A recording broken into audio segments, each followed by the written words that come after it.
Hello guys, sa video naman na ito ay papakita ko ang aking paraan ng pag-nail prep bago mag-nail extension. Ito ang mga tools na aking mga gagamitin para sa nail preparation. Meron siyang drill machine, iba't ibang klase ng drill bits, at ang nipper. Kung mapapansin nyo guys, may iba't ibang klase ng hugis ang drill bits at sa bawat hugis na yan, may kanya-kanya silang mga pamamaraan para malinis ang cuticles at maging maayos ang isang nail extension.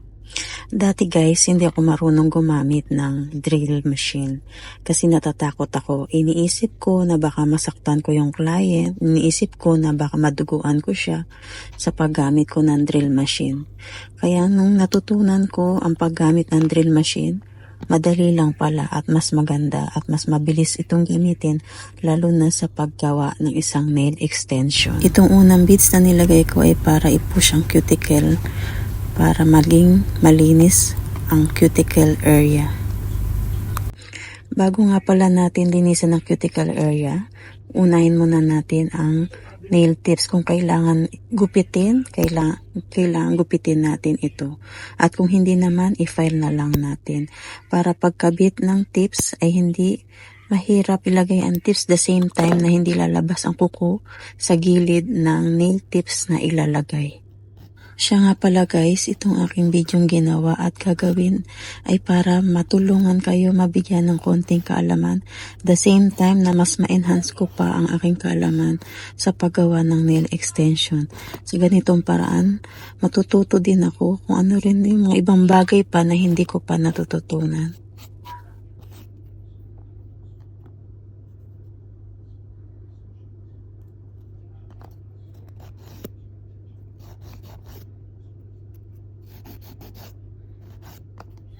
Noong una, kahit nipper, hindi ko kayang hawakan guys. Pero dahil sa dedikasyon ko na gusto kong matuto at gusto kong makatulong sa aking pamilya, sinikap kong pag-aralan ang lahat ng proseso ng paggawa ng isang nail extension at bilang maging isang nail extensioner.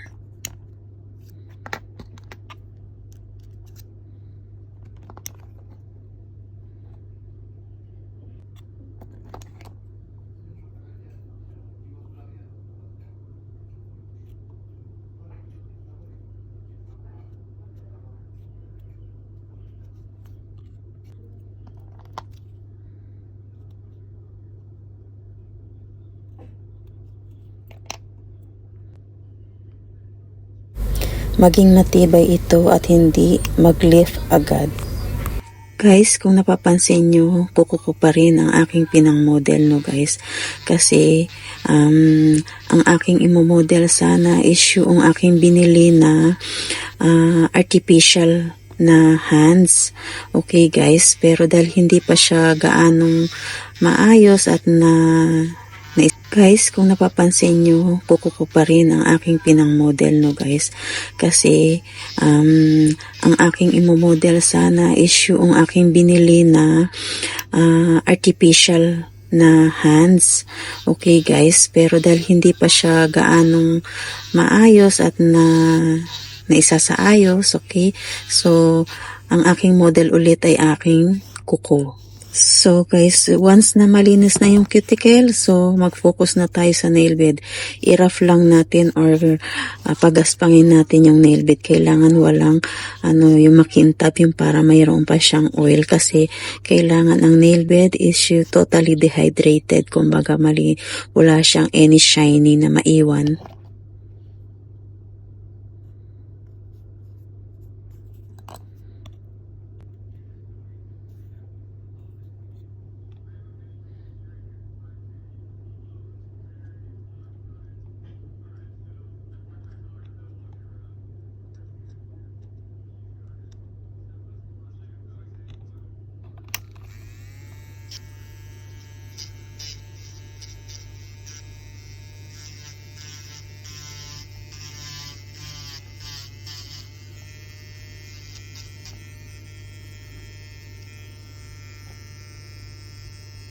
Guys, pagkatapos ng procedure na ito, at okay na ang kuko nyo, ready na yan sa paggawa ng isang nail extension. Salamat guys sa inyong panunood. Sana po may natutunan kayo sa video na ito.